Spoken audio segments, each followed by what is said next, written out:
देखिए, आपके सामने महिला हक अधिकार महारैली आज फैजाबाद मंडल के सुल्तानपुर जिले में हो रहा है। अभी आजमगढ़ मंडल के मऊ जिले में 18 दिसंबर को महिला हक अधिकार महारैली हुई थी, जिसमें आप देख रहे हैं मंच पे सिर्फ महिलाएं संचालन, भाषण और श्रोता और वक्ता भी वही है। देश में 50% आबादी इनकी है, तो इनकी डिमांड है कि 50% लोकसभा विधानसभा में सीटें आरक्षित हों। शिक्षण संस्थाओं में चाहे प्राइवेट हो चाहे सरकारी हो, वहाँ भी 50% सीटें आरक्षित हों। नौकरियों में भी 50% इनको रिजर्वेशन मिले। जब गांधी जी के नाम पर गुजरात में शराब बंद हुई तो बिहार में भी शराब बंद हुई, पांडिचेरी बंद हुई। तो इनकी डिमांड है, ये चाह रही है कि हमारे उत्तर प्रदेश में ही पूरे देश में शराबबंदी हो।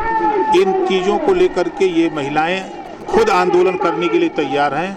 हम इन लोगों ने, जब मैं गांव में गया तो इन लोगों ने कहा कि हमारी लड़ाई ज्वाइन नहीं बल्कि हम लोग खुद आगे आकर के लड़ना चाहती हूँ, तो इनको आगे किए हैं। ये खुद 50% हिस्सेदारी लेकर के लोकसभा विधानसभा में अपना नेतृत्व करना चाहती है।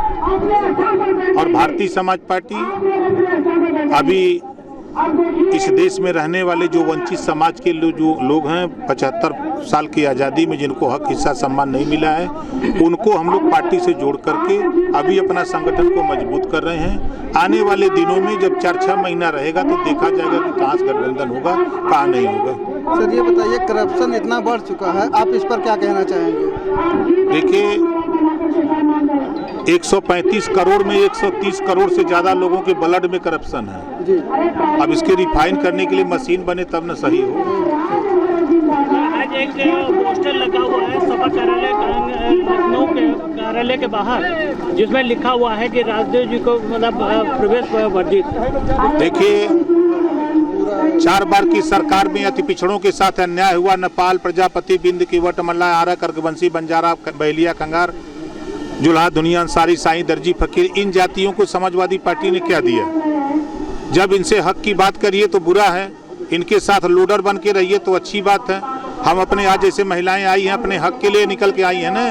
घरों से महिलाओं को निकाल करके यहाँ तक पहुँचाना बड़ा टेढ़ी खीर है। तो समाजवादी पार्टी को चिढ़ इस बात की हो रही है कि आज जुल्हा, दुनिया, अंसारी, साईं, दर्जी, फकीर, शेख सैयद, पठान को कितना सिपाही दरोगा बनाया। ये सवाल अगर देश में कोई कर सकता है समाजवादी पार्टी तो सिर्फ ओम प्रकाश राजभर। देखिए, 4 बार की सरकार में अति पिछड़ों के साथ अन्याय हुआ। नेपाल, प्रजापति, बिंद, कीवट, मल्ला, आरा, कर्कवंशी, बंजारा, बहलिया, कंगार, जुल्हा, दुनिया, अंसारी, साईं, दर्जी, फकीर, इन जातियों को समाजवादी पार्टी ने क्या दिया? जब इनसे हक की बात करिए तो बुरा है, इनके साथ लोडर बन के रहिए तो अच्छी बात है।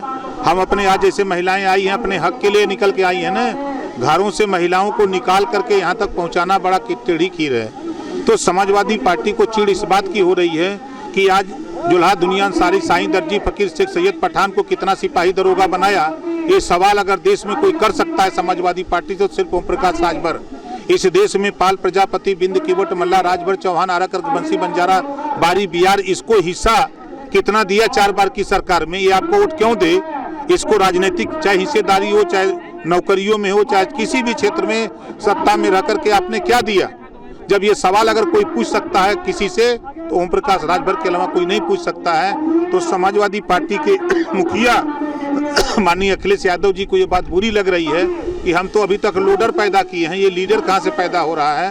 तो उनको ओम प्रकाश राजभर से घबराहट है कि ये लीडर पैदा हो रहा है। तो 38% आबादी अकेले अति पिछड़े, अति दलित की है। ये हिस्सेदारी अगर इनको जगा दिया तो फिर हमारा क्या होगा? फिर ये जुल्हा, दुनिया, अंसारी, साईं, दर्जी, फकीर, शेख सैयद, पठान ये भी अपने हिस्से की बात करने लगेगा तो फिर तो हमारी खटिया खड़ी हो जाएगी। इस नाते ओम प्रकाश राजभर का विरोध हो रहा है। चुनाव का इस बार क्या रहेगा आपका? देखिए, चुनाव के 4 महीना 6 महीना के आसपास जब आता है तो पार्टियों का गठबंधन होता है। तो भारतीय जनता पार्टी भी 50 दलों की मिला के सरकार चला रही है। यूपी में 3 दलों की गठबंधन, बिहार, सब पूरा प्रदेश गठबंधन से है। तो गठबंधन 4-6 महीने रहते हैं तब होते हैं। उसके लिए अभी इंतजार करिए कि कहाँ गठबंधन होगा, किससे होगा। निकाय चुनाव में इस बार क्या आप? निकाय चुनाव भारतीय समाज पार्टी अकेले अपने दम पे लड़ेगी। नेताजी, अब तक तो आप लगभग गठबंधन से ही रहे हैं, तो अब की बार आपका विचार क्या होगा? अब कई बार बतावें आपको? बता तो रहा हूं कि आगामी लोकसभा का चुनाव आने वाले दिनों में जब 4-6 महीना रहेगा तो गठबंधन के विषय में सोचा जाएगा। अभी सामने निकाय चुनाव की चर्चा हो रही है। निकाय चुनाव पार्टी अकेले अपने दम पे लड़ेगी। धन्यवाद भैया, थैंक यू।